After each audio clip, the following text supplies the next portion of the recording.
문학 일가 가보자. 이 작품 제목부터 보면 제목이 착한 사람 문성현이라는 작품인데 이 작품이 나름 유명하거든. 이제 교과과정 바뀌기 전에는 교과서에 실릴 만큼 유명한 작품이었어. 근데 교과과정이 바뀌고 나서는 아직 어떻게 될지 모르겠지만 근데 이런 작품 보면 아직은 니네가 현대소설이든 고전소설이든 볼 때 앞에 뭐가 없냐? 앞부분에 줄거리가 없지. 앞부분에 줄거리가 없으면 좀 내용 파악하기가 좀 쉽지 않은 경우가 많아. 그래서 이런 경우에는 항상 어디를 먼저 보냐면 보기박스를 먼저 봐. 보기박스를 먼저 보고 나서 그러니까 이 작품에 대한 내용이 있는지 먼저 확인을 해보는 거야. 그럼 여기는 이제 이 작품에 대한 배경 지식이 좀 있단 말이야. 이거 보고 한번 가보자. 착한 사람 문성현은 내성마비를 앓은 주인공의 삶을 탄생, 희망, 혼란, 평온, 분노, 살아있음 6개의 소제목으로 나눠 그린 작품이다. 끊임없는 시련 속에서 자신의 한계를 극복하기 위해 노력하는 주인공과 이를 따뜻하게 감싸주는 집안 사람들의 모습을 통해 삶의 존엄성과 희망의 의미를 감동적으로 그리고 있다. 또한 이 작품은 전지적 작가 시점이지만 주인공의 입장에 초점을 맞춘 서술과 객관적 사신 전달을 통해 독자들로 하여금 스스로 삶의 의미를 성찰하게 하고 있다라고 되어 있어요. 그러니까 이 작품의 주인공은 어떤 주인공이니 내성마비를 앓는 주인공이겠지. 이것만 해도 어디야, 그렇지? 이 정도 정보를 가지고 이 작품을 한번 가보도록 합시다. 이 작품은 이제 내성마비를 앓는 주인공이고 전지적 작가 시점으로 되어 있다는 거.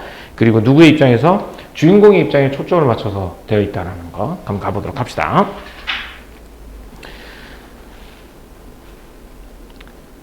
자, 훗날 문성현이 어른이 되어서 라고 해서 문성현 나오죠?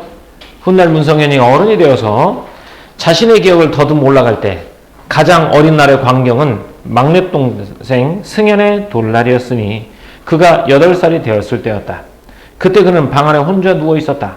힘겹게 주위를 둘러보았다. 아무도 곁에 없었다. 얼마나 우러졌었는지 목이 잔뜩 쉬어 있었다. 사람들은 모두 문 저쪽에 모여 떠들고 있었다. 뭘 잡나 보자고. 돈을 잡아 재벌이 되려나? 책을 잡아 학자가 되려나? 잡는다 잡아. 아따따 활이다 활. 큰 장군이 될라? 좋지 좋아. 자, 여기까지. 자, 여기까지 볼게요. 여기까지 무슨 내용입니까? 동생의 돌날이었죠? 근데 혼자 남아 있었다라는 거겠지? 여기는 혼자 남은 거니까 이렇게 합시다. 아무도 없었다. 얼마나 울어젖혔는지 목이 잔뜩 쉬어 있었다 라고 했고 그게 동생의 돌날이었습니다. 자, 다음. 사람들의 웃음소리가 왁자하게 들려왔다. 성현은 계속해서 울려고 했다. 그런데 갑자기 울 수가 없었다. 여느 때 같으면 그는 누군가 나타날 때까지 마구 몸부림치며 울었을 것이다. 아무도 자신처럼 뻗정되며 울지 않는다는 것을 그는 그 순간에 깨달았던 것이다. 자신은 다른 이와 너무도 달랐다. 다른 사람들은 말을 사용했다. 그러나 그는 그렇지 못했다. 불편할 때나 화가 날 때나 무언가 마음대로 되지 않을 때 그는 마구 고함을 지르며 울어 젖혔던 것이다. 자, 여기 이때는 이제 깨달은 내용이겠죠. 어떤 내용을 깨달았어? 아무도 자신처럼 뻗정대며 울지 않는다는 것을 그 순간 깨달은 거야. 이렇게 울다가 딱 멈춘 거지. 나는 좀 남들하고 다르네 하면서 그때부터 울지 않았던 거야. 그날부터 그는 죽은 듯이 조용해졌다. 절대로 울지 않았다. 불가피한 경우를 제외하고는 소리도 지르지 않았다. 그는 말을 잘 하지 못했다. 말을 하려 해도 입이 따라주지 않았다. 답답했다. 그러나 다시는 고함치며 울지 않았다. 자신의 울음소리는 그 누구에게보다도 스스로에게 너무나 끔찍하고 지겨웠다. 그는 벙어리처럼 행동했다. 배가 고파도 대소변으로 아랫도리를 적셔도 그는 짜증을 내거나 화내지 않았다. 다른 이가 방에 들어올 때까지 그는 다만 참고 견뎌내었다. 그때부터 슬펐다. 울음을 몸 밖으로 터뜨리지 않으니 몸 안에서 눈물이 고였다. 여기. 그때부터 이제 얘가 어떻게 된 거야? 울지 않게 된 거지? 울지 않으면서 몸은 점점 더 힘들어졌네? 이렇게. 그날부터 그는 죽은 듯이 조용해졌다. 절대로 울지 않았다. 그리고 선생님 뒤에다 하나 해주는 게 좋을 것 같아. 이렇게. 울음을 몸 밖으로 터뜨리지 않으니 몸 안에서 눈물이 고였다. 이렇게. 연사 여기 앞부분 보니까 내용이 이해 안 되거나 그러진 않지. 이 사람이 이제 내성마비라는 걸 알았으니까. 그런데 처음에 읽을 때 이 사람이 내성마비라는 걸 모르고 읽잖아요. 여기까지가 무슨 내용인지 파악이 잘 안 되는 경우가 있어요. 꼭 앞부분에 줄거리가 없는 경우 특히 보기박스를 먼저 보제. 다음 조용해지고 나니 마음이 안정되었다. 마음이 안정되고 나니 그는 자신의 고개가 필요 없이 마구 흔들림을 깨닫게 되었다. 오른쪽으로 조금 튼다고 하는 것이 어느새 고개는 어깨 너머까지 돌아갔다. 다시 똑바로 하려고 하면 이번에는 왼쪽으로 획 돌아가 버렸다. 그는 조금씩 요령을 터득해갔다. 무엇보다 침착해야 했다. 마음의 안정이 필요했다. 천천히, 아주 천천히. 팔다리 역시 마찬가지였다. 펴지지 않는 손가락, 발가락이 어쩔 수 없는 노릇이었지만 마음만 푸근히 진정하고 나면 남이 민망할 정도로 사지가 꼬이지는 않았다. 그리고 그는 입을 다물었다. 채머리를 흔들면서 해벌어진 입으로 침을 흘리는 것이 얼마나 흉한지 거울에 비친 자신을 보고 그는 깜짝 놀랐다. 그때부터 그는 참으로 슬펐다. 벌어진 입을 다물고 나니 가슴으로 드는 허섭한 바람을 내쏟을 방법이 없었다. 여기 나와있죠. 여기까지는 어떤 내용이지? 자신의 몸이 좀 이제 남들하고 다른 것들을 고치려고 노력하는 모습이 되겠지? 어떤 모습들을 고치려고 하죠? 머리를 흔들리는 거랑 사지 꼬이는 것이랑 그리고 침 흘리는 거랑 입을 다문 거 이렇게 되겠지. 근데 그걸 낱낱이 굳이 다 밑줄 그자니 너무 많잖아. 그래서 하나만 생각나기만 하면 되니까 이렇게 자신의 고개가 필요 없이 막 흔들림을 깨달았다. 그래서 여기서 이제 그런 흔들리거나든지 꼬이는 거라든지 침 흘리는 거라든지 이런 걸 고치는 장면은 여기로 끝나니까 이렇게만 해도 돼. 다음 훗날 문성현이 어른이 되어서까지 그의 이부자리 밑에 간직하고 있었던 장난감 활은 바로 막노동생 승현의 돌상에 돌잡이로 올렸던 것이었다. 대나무를 벌려 노끈으로 묶은 그것은 그의 어린 시절 희망의 상징이었다. 일부러 누가 그에게 가져다는 것은 아니었다. 방구석에 활이 놓여있는 것을 보고 그가 몸을 뒤치어 자신의 요 밑에 집어넣었던 것이다. 우현의 나이가 6살이었으니 아마도 어른들을 피해 성현이 있는 건너방에 가지고 와서 놀다가 무심코 놓고 간 것이 분명했다. 이렇게. 여기까지는 이제 활과 관련된 얘기가 되겠죠. 활을 꽤 오랫동안 간직하고 있었다라는 거겠지. 이렇게.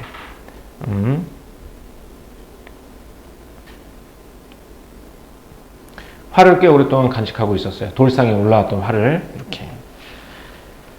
아따따 활이다 활. 장군이 될라. 그 작고 조잡한 활에는 누군가의 목소리가 묻어 있었다. 그는 몇 번이고 되풀이했다. 하하하하 활. 조용해지고부터 채머리를 흔들지 않고부터 입을 다물고부터 그는 텔레비전을 보기 시작했다. 그 속에 산과 들 밀림이 있었다. 몸집이 큰 코끼리, 기린, 갖가지 색깔의 크고 작은 새들이 있었다. 현미경으로나 보일 만한 조그만 나비, 개구리알도 있었다.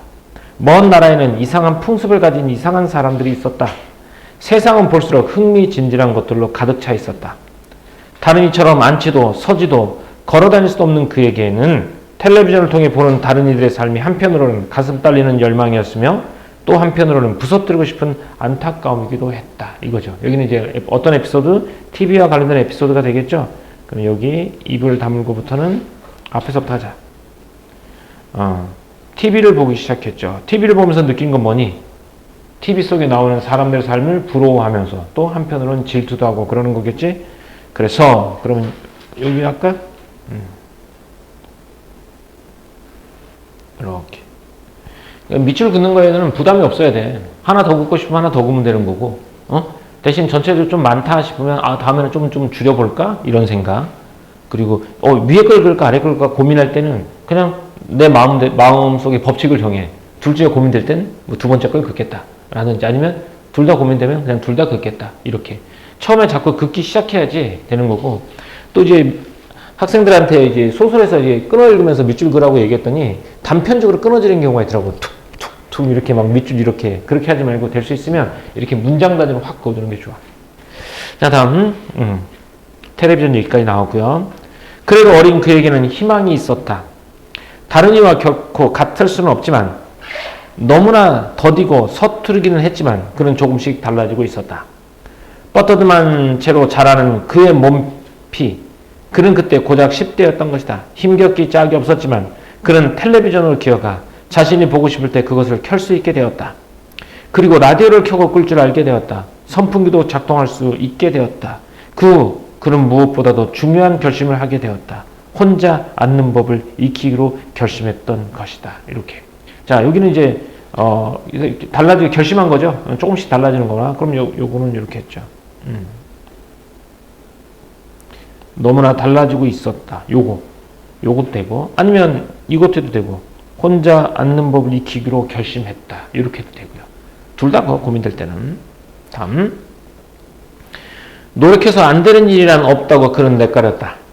가슴속에 희망을 품은 한창 자라고 있는 10대의 사내 아이에게는 스스로 앉는 연습이란 단지 모든 것의 시작에 불과했다. 자유롭게 앉을 수 있게 된 후에는 서는 연습을 할 계획이었다. 두 다리로 선 후에는 조심조심 발을 떼고 그리고 걷고 뛸 예정이었다. 개켜놓은 옷처럼 축 처진 자신의 아랫도리가 풍선처럼 부풀었다. 머지나 그는 다른 아이들처럼 거리를 활보할 것이며 신이 나면 춤이라도 멋지게 추어댈 참이었다. 그리고 말을 타고 들판을 가로질러 활시를 당길 생각이었다. 까맣게 보이는 들판 끝 관역을 예리한 화살을 날리며 쏘는 것마다 명중 명중 아따따 활이다 활 큰 장군이 될라. 그는 조용히 입을 떼었다. 활 이렇게 여기 이제 노력하는 것이니까 밑줄 하나 그으면 선생님은 여기 없다고 그는 내까렸다. 이렇게. 그래서 하나 더 하면 이렇게. 자, 다음 가볼게요. 중량. 두 달이 지난 어느 날 그는 드디어 혼자 앉기에 성공했다. 두 번째로 혼자 하는 것은 그때로부터 보름이 지난 어느 저녁 때 일이었다. 그는 요령을 터득해갔다. 재빨리 상체를 들어올리면서 반동을 이용하는 방법이었다. 그가 제대로 앉는 데에는 적어도 5분 이상의 시간이 소요되었다. 그는 시간을 줄이기 위해 익숙하게 앉기 위해 연습을 계속했다. 그가 앉는 연습을 한 건너방 벽은 꼴이 말이 아니었다. 아쉬운 대로 덧붙인 도배지가 2, 3일이면 흙과 함께 떨어져 나갔다. 벽 속에 왜 얽히가 허옇게 드러나는 참이었다. 어머니가 환히 웃으셨다. 그래 성인아 그깟 흙벽 뻥 뚫어버려라. 여기 나와있죠. 여기는 이제 혼자 일어나는데 성공한 것. 이렇게 해줄게요. 혼자 앉는 법을 익히고 나니 휠체어에 앉는 것도 훨씬 편했다. 누구보다도 신이 나신 분이 아버지였다. 주말이 되면 아버지는 성현을 휠체어에 태워 골목 밖으로 데려나갔다. 수많은 사람들, 차들, 상점들, 아버지가 들뜬 목소리로 그에게 물었다. 성현아 힘드냐? 안 힘들지? 하나도 안 힘들지? 물론 하나도 힘이 들지 않았다. 힘들다니, 더 힘든 고난이, 더더욱 힘든 고난이 한꺼번에 몰려온다 해도 그는 절대로 힘들 수가 없었다. 그는 이제 곧 다른 사람처럼 서고 걷고 달림 참이었다. 아버지는 끝없이 휠체어를 밀었다. 까지 보도블록으로 포장된 모든 길 이참에 다 걸어낼 참이었다. 이렇게 여기는 이제 달릴 참이었다. 이렇게 되겠죠? 이렇게. 자 이렇게 정리가 됐어요. 그 다음에 어떻게 하냐면 바로 문제 푸는 건 아니겠지? 앞에서 밑줄 그은 부분 한번 읽어볼까봐. 자 앞에 밑줄 그은 부분만 한번 읽어보자. 여기만 읽어도 내용 파악이 되는지. 인물 체크한 것도 보고 성현, 승현이 아무도 곁에 없었다. 얼마나 울어젖혔는지 목이 잔뜩 쉬었다. 그리고 아무도 자신처럼 뻗정대며 울지 않는다는 것을 그는 그 순간에 깨달았던 것이다. 그날부터 그는 죽은 듯이 조용해졌다. 절대로 울지 않았다. 그때부터 그는 슬펐다. 울음을 몸 밖으로 터뜨리지 않으니 몸 안에 눈물이 고였다. 조용해지고 나니 마음이 안정되었다. 마음이 안정되고 나니 그는 자신의 고개가 필요 없이 막 흔들리는 것을 깨달았다. 그러면서 몸 꼬이는 거, 침 흘리는 거 그때 고치려고 노력하는 거지. 훗날 문성현이 어른이 되어서까지 그의 이부자리 밑에 간직하고 있었던 장난감 활은 바로 막내 동생 승현의 돌상에 돌잡이로 올렸던 것이었다. 이제 우연히 동생 나오고 조용해지고 채머리를 흔들지 않고 입을 다물고부터 그는 텔레비전을 보기 시작했다. 그에게는 텔레비전을 통해 보는 다른 이들의 삶이 한편으로는 가슴 떨리는 열망이었으나 또 한편으로는 부서뜨리고 싶은 안타까움이기도 했다. 그래도 그는 어린 그에게는 희망이 있었다. 다른 이와 결코 같을 수는 없지만 너무나 더디고 서투르긴 했지만 그는 조금씩 달라지고 있었다. 혼자 앉는 법을 익히기로 결심했던 것이다. 노력해서 안 되는 일이란 없다고 그는 내까렸다. 2달이 지난 어느 날 그는 드디어 혼자 앉기에 성공했다. 두 번째로 앉은 것은 그때부터 보름이 지난 후 어느 저녁 때 일이었다. 그는 이제 곧 다른 사람처럼 서고 걷고 달릴 참이었다. 이렇게 돼요. 별다른 내용은 없어요. 원래 항상 얘기했지만 소설은 읽을 때는 되게 걱정이 많고 복잡한 내용이 있을 것처럼 보이지만 막상 읽고 나면 내용은 단순하고 스크롤 정리도 잘 되죠. 자, 그러면 문제 한번 가보도록 합시다. 첫 번째, 이 소설의 문제는 크게 두 가지 방향이라고 했어. 첫 번째, 이 작품을 읽었는지. 또 한쪽은 니네가 학교 다닐 때 개념이라든지 표현법 얼마나 잘 읽혔는지 두 가지였는데, 첫 번째 문제는 글의 내용과 관련된 거지. 이 글을 얼마나 잘 읽었습니까? 라는 내용이야. 사람들은 문성현에게 훗날 큰 장군이 될 거라고 덕담을 해 주었다. 어때요? 읽어봤는데 이런 내용 나옵니까? 안 나오죠? 사람들이 덕담을 한 건 문성현이 아니라 막내 동생 누가 되겠어? 승현이가 되겠죠? 1번 틀렸고요. 우연이죠. 우연은 형 문성현을 위해 자신의 활을 부모 몰래 형의 방에 갖다 주었다? 아니죠. 이 활 누구 겁니까? 승현이 거죠. 일부러 갖다는 것도 아니라고 나와요. 그러니까 얘도 X. 승현의 돌날은 문성현이 다른 사람들과 차이를 인식하게 된 계기가 되는 날이었다. 맞습니까? 줄거리 보면 뭐라고 나요? 울어 제꼈지. 근데 아무도 안 왔잖아. 그래서 그 다음 뭐라 그래? 아무도 자신처럼 뻗정되며 울지 않는다는 것을 그는 그 순간에 깨달았던 것이다. 라고 했지? 돌잔치 날 깨닫게 되는 거네. 맞습니다. 답은 3번이 되겠죠. 문성현은 자신의 최종 목표를 혼자 스스로 앉는 것에 두고 연습했다. 아니야. 앉으면 걷고 뛰게 될 것이다. 라고 말을 했죠. 뛰거든. X. 문성현은 거울을 보며 남과 다른 자신의 모습을 긍정적으로 바라보았다. 아니죠. 너무나도 마음에 안 들었지. 그래서 그런 것들을 고치기로 노력한 거죠. 그래서 1번의 답은 3번. 되게 간단하지? 다음, 활과 텔레비전에 대한 이유로 적절하지 않은 것 했으니까 일단 활부터 봐야 되겠지? 야, 활부터 한번 볼까요? 본문을 가보자. 활 어딜까? 항상 이런 문제 나오면 활과 텔레비전에 대한 이해 그러면 여기부터 먼저 보지 마. 이 활부터 먼저 보는 게 좋아. 그래야지 시야가 넓어진단 말이야. 그럼 활은 이 사람한테 활은 어디? 이불 속에 간직한 활. 여기가 아닐까 싶어. 얘한테 활의 의미는. 그지? 그러니까 활이 돌잔치 때 그 동생의 돌잡이를 잡은 거라는 건 알잖아. 네, 그 내용하고 여기 내용. 그래서 어느 날 문성현은 어른이 되어서까지 그의 이부자리 밑에 간직하고 있었던 장난감 활은 바로 막내 동생 승현의 돌상에 돌잡이로 올렸던 것이다. 대나무를 벌려 노끈으로 묶은 그것은 그의 어린 시절의 희망의 상징이었다. 일부러 누가 그에게 가져다 준 것은 아니었다. 방구석에 활에 놓여있는 것을 보고 그가 몸을 뒤치어 자신의 요 밑에 집어 넣었던 것이다. 라고 했죠. 우연의 내가 6살이었으니 아마도 어른들 피해 성현이 있는 것 건너방에 가지고 와서 놀다가 무심코 놓고 간 것이 분명했다. 라고 했죠. 그리고 활을 말하려고 노력하는 장면까지 나오지? 요렇게 보고 나서 선생님이야 소리내서 읽어서 시간이 좀 걸렸지만 니네가 눈으로 읽으면 이거보다는 적게 걸릴 거란 말이지.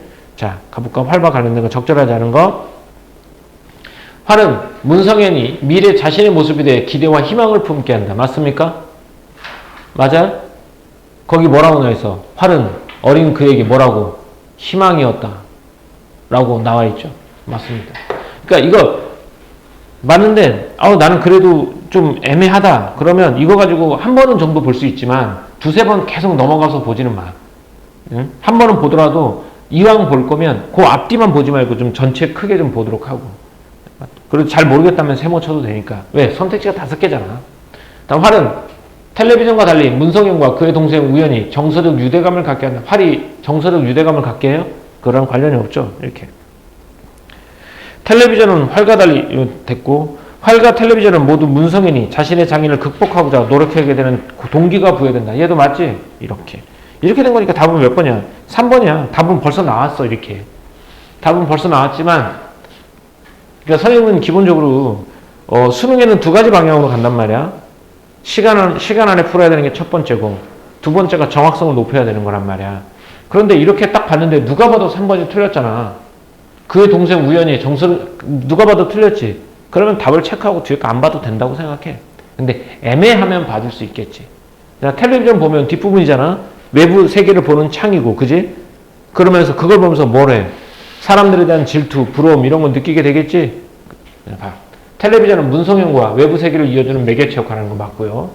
활과 달리 문성현의 복합적인 감정을 유발하죠. 뭐야? 부러움과 질투, 시기 동시에 갖고 있죠? 자신의 장애를 극복하고자 노력하는 동기를 부여한다라고 나와 있는데 얘도 텔레비전을 보면서 텔레비전 나와 있는 부분 있지?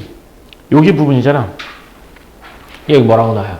가슴 떨리는 열망이었다고 나와있죠. 그지?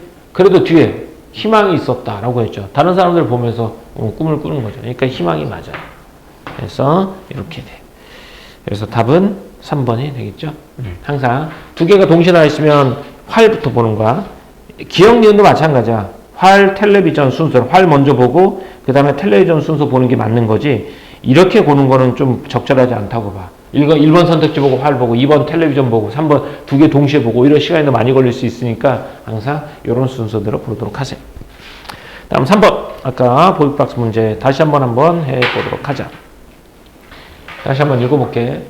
착한 사람 문성현은 이제 뇌성마비를 앓는 주인공이에요. 탄생, 희망, 논란, 평온, 분노, 살아있음 6개의 소제목으로 나눠 그린 작품이고 끊임없는 시련 속에서도 자신의 한계를 극복하기 위해 노력하는 주인공 맞죠? 이를 따뜻하게 감싸주는 집안 사람들 아버지 어머니 나오고 모습을 통해 삶의 존엄성과 희망의 의미를 감동적으로 그리고 있어요.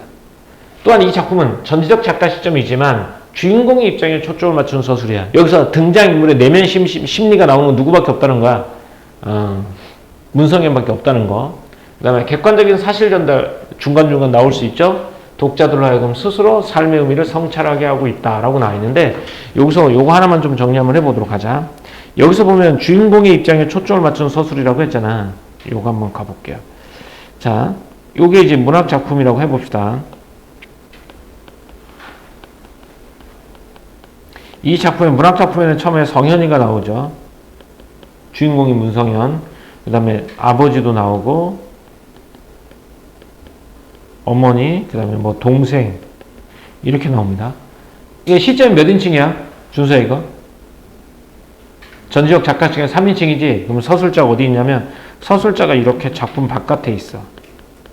서술자가 작품 바깥에 있는데 특정 인물에 초점을 맞췄다라는 얘기는요.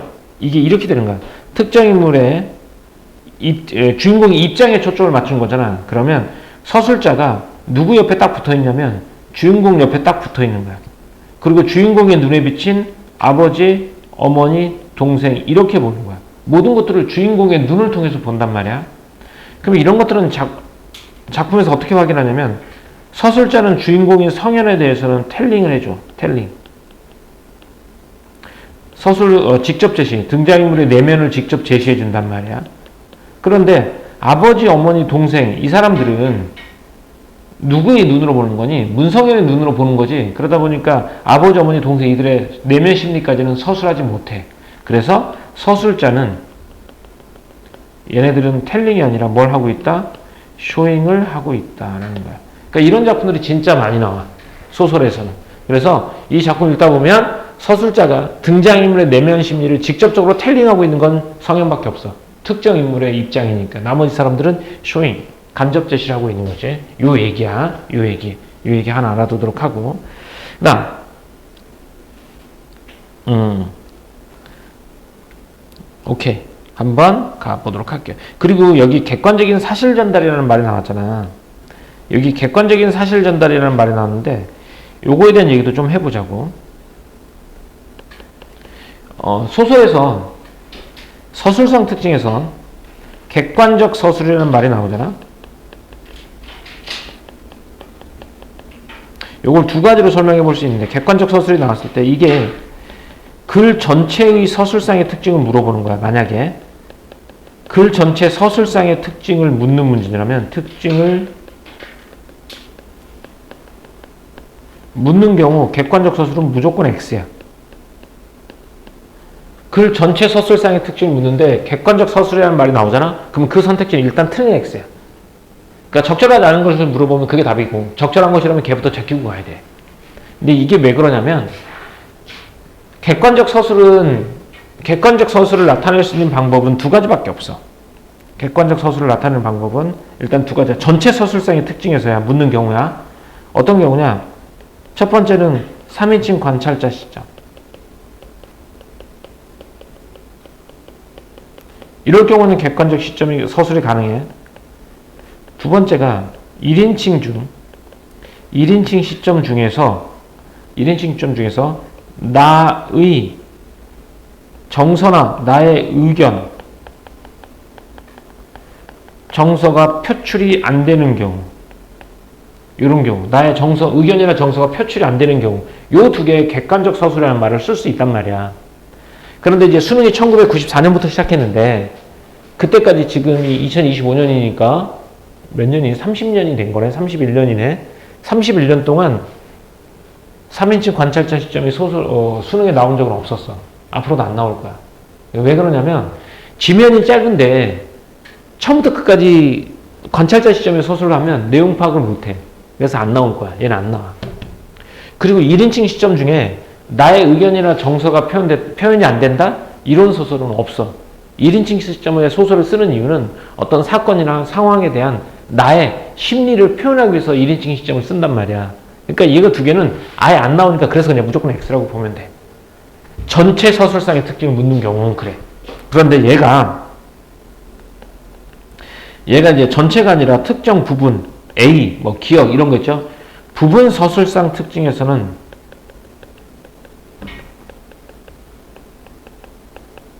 가능하겠지. 왜? A 부분에서는 순간적으로 거기서 나의 내면 심리가 안 나오고 등장인물의 상황이나 이런 걸 객관적으로 서술해 줄 수 있으니까. 그리고 전지적 작가 시점이라도 그 부분에서만큼은 객관적인 서술을 해줄 수 있으니까. 그래서 전체 서술상의 특징에서 객관적 서술이라는 말이 나오면 무조건 X. 하지만 부분 서술상 특징에서는 가능하다. 어떻게? 서술자가 등장인물의 내면 심리를 쓰지 않거나, 그지? 1인칭 시점을 쓰고 있으나 그 상황에 대한 나의 내면 심리, 의견이 들어가지 않은 경우에는 가능하다. 이렇게. 있죠? 노트에다 옮겨야겠죠? 저렇게 됐습니다. 자, 그럼 한번 가보자. 그럼 선생님은 여기를 띄워놓을게요. 여기를 띄워놓을게. 자, 니네는 본문을 띄워놔야 되겠죠? 자, 본문 기억해 봅시다. 자, 기억. 울음을 몸 밖으로 터뜨리지 않으니 몸 안에 눈물이 고였다. 몸 안에 눈물이 고였다. 라고 했죠. 기억이 자신이 남과 다르다는 사실에 대한 슬픔을 밖으로 드러내고 싶지 않은 주인공의 상황을 객관적으로 전달하고 있다. 아까 객관적이라는 말이 뭐라 그랬죠? 상황을 있는 그대로 표현하거나 등장인물의 내면 심리를 표현하면 돼, 안 돼? 안 되지. 얘는 어때요? 기억은 등장인물의 내면 심리가 드러나 있어, 안 드러나 있어? 드러나 있지. 그래서 얘는 객관적이라는 말을 쓸 수 없습니다. X입니다. 객관적이지 않아요. 이건 주인공의 상황에 대한 그의 심리가 직접적으로 제시되어 있기 때문에. 그래서 1번이 틀렸어요. 답 몇 번? 1번이 되겠습니다. 이런 식이야. 그러니까 객관적 서술이라는 말을 알겠지? 어떨 때 쓰는지 등장인물의 내면 심리가 드러나 있지 않는 거야. 이렇게. 다음. 니은 한번 가볼까? 그래도 니은 가보자. 니은. 머지않아 그는 다른 아이들처럼 거리를 활보할 것이며 신이 나면 춤을 해도 멋지게 추어댈 참이었다. 라고 했죠. 노력해서 저렇게 만들다는 거네. 니은은 다른 아이들처럼 행동할 수 있으려는 주인공의 바람으로 소제목 희망의 의미를 구체적으로 보여주고 있거든. 맞죠? 잘 어울리죠? 앞뒤가. 다음 디귿. 아쉬운 대로 덧붙인 도배지가 2, 3일이면 흙과 함께 떨어져 나갔다. 얼마나 이제 앉으려고 노력했는지를 알 수 있습니다. 디귿은 자신의 신체적 한계를 이기기 위해 끊임없이 노력한 주인공이 남긴 흔적을 보여주고 있다. 얘도 맞죠? 다음 4번 리을. 그래 성현아 그깟 흙벽 뻥 뚫어버려라. 어머니가 응원하는 장면이죠. 장애를 극복하려고 애쓰는 주인공을 따뜻하게 감싸주고 격려하는 어머니의 모성애를 담고 있는 거 맞고요. 다음 미음. 하나도 아닌 물론 하나도 힘이 들지 않았다. 힘들다니 더 힘든 고난이 더더욱 힘든 고난이 한꺼번에 몰려온다 해도 그는 절대로 힘들 수가 없었다. 왜? 그는 이제 곧 다른 사람처럼 걷고 달릴 참이었다 라는 거야. 그래서 주인공에 닥치는 고난에 대한 인식을 주인공의 입장에 초점을 맞춰 서술함으로써 독자들에게 삶의 의미를 되돌아보게 한다. 맞죠? 이건 주인공의 입장에서 이렇게 해서 봤습니다. 얘는 결국 답은 몇 번? 1번. 객관적으로 전달되죠? 그러니까 객관적이라는 말의 의미를 좀 이제 알겠죠? 오케이, 좋습니다. 자, 이렇게 했고요. 다 풀었나요, 문제? 오케이.